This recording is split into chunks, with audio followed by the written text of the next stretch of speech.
তরমুজ থেকে ছড়াচ্ছে ভয়ঙ্কর ক্যান্সার। সাবধান, গরমে বাজার থেকে তরমুজ কিনে খাওয়ার আগে যাচাই করুন আপনার কিনে আনা তরমুজেই লুকিয়ে ক্যান্সারের মারণ বিষ। কিভাবে ছড়াচ্ছে তরমুজ থেকে ক্যান্সার, কি কারণে বাড়ছে তরমুজ থেকে ক্যান্সারের ঝুঁকি দেখুন। পড়ে গেছে গরম, কাক ফাটানো, জান কাঁপানো এই গরমে বাঁচা দেয়। আর এই তীব্র গরমে একটু শান্তি পেতে, পরাণ জুড়োতে সাধারণ মানুষ তরমুজে ভরসা রাখেন। যেহেতু তরমুজ রসালো ফল, তাই সকলেই গরম থেকে রেহাই পেতে এই ফলকে বেছে নেন। আর বাজারেও বেশ লাল লাল মিষ্টি মিষ্টি তরমুজে ভরে গেছে। আর এই তরমুজের লোভ সামলাতে না পেরে অনেকেই বাড়িতে এই ফলটি কিনে আছেন। কিন্তু আপনারা কি জানেন এই তরমুজে লুকিয়ে রয়েছে প্রাণঘাতী ক্যান্সারের জীবাণু? যে তরমুজ প্রাণ ভরিয়ে খাচ্ছেন সেই তরমুজেই আপনার মৃত্যুর ফাঁদ তৈরি করছে। গরমকালে যে তরমুজকে আপনি নিজের বন্ধু ভাবছেন সেই তরমুজই আপনার শত্রু। কি শুনে ভয় পাচ্ছেন? ভয় লাগলেও এটাই সত্যি। কিভাবে এই তরমুজ এত ক্ষতিকারক হয়ে উঠছে জানেন? এই তরমুজে মেশানো রয়েছে ফরমালিন। বিশেষ করে বাংলাদেশের বাজারে এই ফরমালিন মেশানো তরমুজ রমরমিয়ে বিক্রি হচ্ছে। সদ্য শেষ হয়েছে পবিত্র রমজান, আর সেই সময় এই তরমুজ দাপিয়ে বিক্রি করছে ফল বিক্রেতারা। বাংলাদেশের বিভিন্ন প্রতিবেদনে, বিভিন্ন সংবাদ মাধ্যমে এই তথ্য বারবার উঠে আসছে।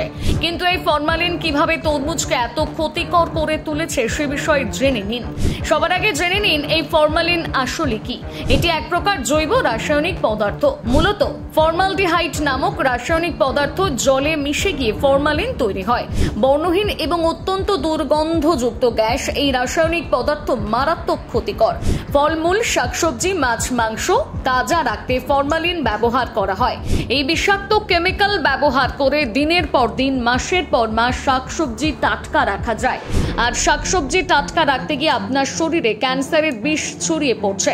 এখন প্রশ্ন হচ্ছে এই ফরমালিন কিভাবে তরমুজকে এত ভয়ঙ্কর করে তুলছে?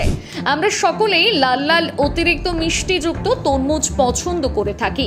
আর এই লাল তরমুজ খেতে গিয়ে ঘটাচ্ছি কাল। কারণ ব্যবসায়ীরা ব্যবসায়িক স্বার্থে তরমুজে ক্যান্সার উৎপাদনকারী রাসায়নিক পদার্থ ফরমালিন মিশিয়ে থাকেন। এর ফলে বেশি লাল এবং মিষ্টি হয়ে ওঠে। শুধু তাই নয়, অনেক সময় তরমুজে টাটকা দেখানোর জন্য এই বিষাক্ত পদার্থটি ব্যবহার করা হয়। এতে থাকা কিছু ভয়ঙ্কর উপাদান তরমুজের আসল স্বাদ নষ্ট করে দেয়।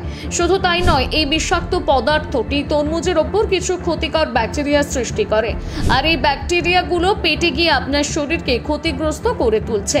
এখন অনেকের মনে প্রশ্ন তৈরি হতে পারে, এই কেমিক্যাল তো তরমুজ ভালো রাখছে, সেখানে ক্যান্সার কিভাবে সৃষ্টি হতে পারে? এই বিষয়ে আপনাদের আরো বিস্তারিত জানাই। আমাদের শরীরে দূষিত পদার্থ কিংবা রাসায়নিক পদার্থ কিডনির মাধ্যমে শরীর থেকে বেরিয়ে যায়।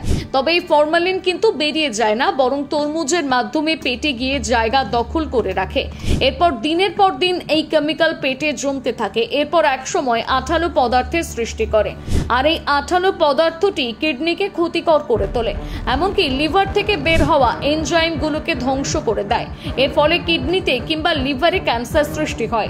এই উপাদানটি যে শুধু ক্যান্সারই নয়, একাধারে ফুসফুসের রোগ, হার্ট অ্যাটাক, চর্মরোগ, ব্রেনের সমস্যা তৈরি করে।